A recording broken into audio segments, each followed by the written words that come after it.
Air India हादसे की report आज जारी हो सकती है। 12 जून को गुजरात में हुए इस हादसे में क्रू मेंबर्स और विमान यात्रियों सहित कुल 260 लोगों की मौत हो गई थी। हादसे में एक विमान यात्री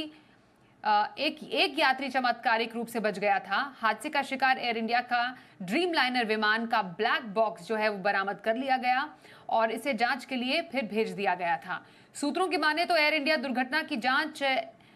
ईंधन नियंत्रण स्विच की गति पर आधारित है, जो कि विमान के दोनों इंजनों को थ्रस्ट देने का काम करता है। हमारे सहयोगी अमरीश पांडे हैं, उनसे जरा इस पूरी खबर पर और डिटेल्स लेते हैं। अमरीश, जांच की रिपोर्ट सामने आ सकती है। लगभग महीना भर पहले दर्दनाक हादसा हुआ, क्या इंफॉर्मेशन है?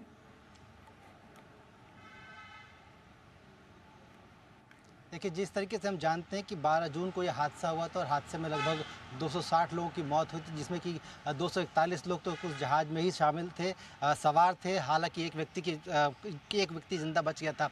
अब जो कानून है या फिर जो पूरा प्रोसेस है वो ये कहता है कि किसी भी घटना की जांच अगर शुरू होती तो 30 दिनों के भीतर उसकी प्राइमरी रिपोर्ट और 90 दिनों के भीतर पूरी रिपोर्ट आ जानी चाहिए। लिहाजा लगातार इस बात के लिए संपर्क किया जा रहा था मंत्रालय से, डीजीसीए से और जो एयरपोर्ट एक्सीडेंट इन्वेस्टिगेशन ब्यूरो है उससे, और ये कहा जा रहा है कि आज शाम तक ये रिपोर्ट जारी कर दी जाएगी, जो कि प्राइमरी रिपोर्ट होगी, जिसमें घटना के जो मुख्य वजह हो सकती हैं उन पर जो है फोकस किया जाएगा। इसके साथ ही क्योंकि ये कहा गया था कि 24 तारीख को वॉइस रिकॉर्डर और जो ब्लैक बॉक्स है उसको बरामद करके दिल्ली लाया जा चुका था और उसकी एनालिसिस की जा रही थी, उसका जो डेटा था उसकी पूरी सिक्वेंसिंग की जा रही थी। तो वो जो डेटा सिक्वेंसिंग है और वो जो एनालिसिस है उससे कई सारे क्लूज और निकल सकते हैं। मसलन किस तरह की बातचीत हुई थी या जो विमान है उसका रिकॉर्ड किस तरह का था, इसके पहले जब विमान ने पहली बार उस दिन उड़ान भरी थी तब किस तरह के चेक्स हुए थे, एयरपोर्ट अथॉरिटी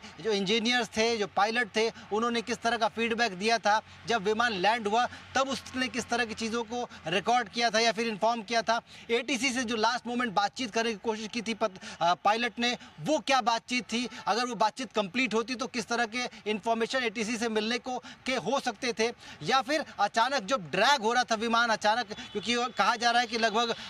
1000 फीट ऊपर पहुंचा था, उसके बाद उसको नीचे आना अचानक शुरू हुआ था। तो ये 30 से 50 सेकंड के बीच का जो पूरा मामला था, इस दौरान किस तरह कन्वर्सेशन जो है वो दोनों पायलट्स के बीच में हुआ था, वो दोनों किस तरह से कम्युनिकेट करना चाहते थे एटीसी से, एटीसी क्या संपर्क या क्या सिग्नल देना चाह रहा था, ये तमाम सीक्वेंस जो है अगर जोड़ों के देखा जाएगा तो समझ में आएगा कि असल में हादसे के लिए हुआ क्या था या क्या जिम्मेदार था। कई सूत्र या फिर कई जो रिपोर्ट्स हैं वो ये भी बता रही कि स्विच जो फ्यूल स्विच है वो शायद खराब था और इसके वजह से इंजन को थ्रस्ट नहीं मिल पाया था। लेकिन घटना की असली वजह का पता सिर्फ तब लग सकता है जब एएआईबी अपनी प्राइमरी रिपोर्ट दे दे, और प्राइमरी रिपोर्ट में भी असल वजह नहीं हो सकती है, होगा ये कि किन किन कारणों से ये हो सकता है कि हादसा हुआ होगा, इसके अलावा किन बिंदुओं पर जांच की जा रही है। इसके साथ ही क्योंकि बोइंग की जो टीम है वो अपने आप जांच कर रही है, इसके अलावा अमेरिका की टीम भारत की टीम को लगातार सपोर्ट कर रही है, डीजीसीए अपने स्तर पर एक पैनल बनाकर जांच कर रहा है और मंत्रालय स्तर पर एक और पैनल जांच कर रहा है। तो कुल मिलाकर तमाम तरह की जांचें चल रही हैं, लेकिन जो असली जांच है जो कि एयरपोर्ट एक्सीडेंट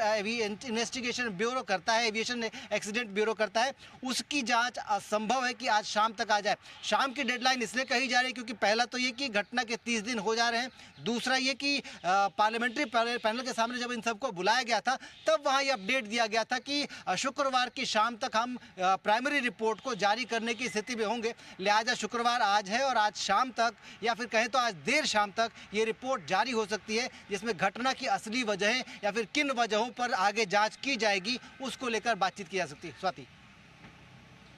जी अमरीश, धन्यवाद करेंगे फिलहाल इस अपडेट का। तो एआई हादसे पर कई सवाल है जिसके जवाब जांच जो रिपोर्ट है, जो प्रिलिमिनरी रिपोर्ट है, उसमें ही सामने आएंगे, जो कि देर रात या फिर शाम को आ सकती है।